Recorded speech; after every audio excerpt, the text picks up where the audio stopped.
जय हनुमान। आइए सुनते हैं मंगलवार के दिन हनुमान जी की व्रत कथा। एक समय की बात है, एक ब्राह्मण दंपत्ति की कोई संतान न थी कि जिसके कारण वह बेहद दुखी थे। एक समय ब्राह्मण वन में हनुमान जी की पूजा करने के लिए गए। वहाँ उसने पूजा के साथ महावीर जी से एक पुत्र की कामना की। घर पर उसकी स्त्री भी पुत्र की प्राप्ति के लिए मंगलवार का व्रत किया करती थी। वह मंगलवार के दिन व्रत के अंत में हनुमान जी को भोग लगाकर ही भोजन करती थी। एक बार व्रत के दिन ब्राह्मणी ने ना तो भोजन बना पाई और ना ही हनुमान जी को भोग लगा पाई। उन्होंने प्रण किया कि वह अगले मंगलवार को हनुमान जी को भोग लगाकर ही भोजन करेंगी। वह भूखी प्यासी 6 दिन तक पड़ी रही। मंगलवार के दिन वह बेहोश हो गई। हनुमान जी उसकी निष्ठा और लगन को देखकर बहुत ही प्रसन्न हुए। उन्होंने आशीर्वाद स्वरूप ब्राह्मणी को एक पुत्र दिया और कहा कि यह तुम्हारा बहुत ही सेवा करेगा।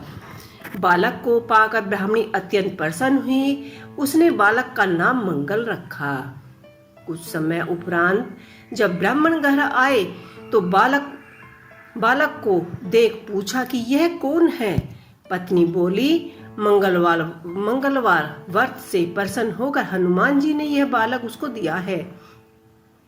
ब्राह्मण को अपनी पत्नी की बातों पर विश्वास नहीं हुआ।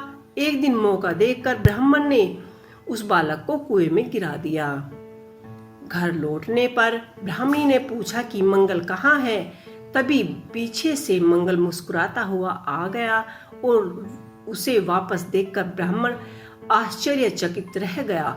रात को हनुमान जी ने उसे स्वप्न में दर्शन दिए और बताया कि यह पुत्र उसने उनको दिया है। ब्राह्मण सत्य जानकर बहुत ही खुश हुआ। उसके बाद ब्राह्मण दंपत्ति प्रत्येक मंगलवार को व्रत रखने लगे।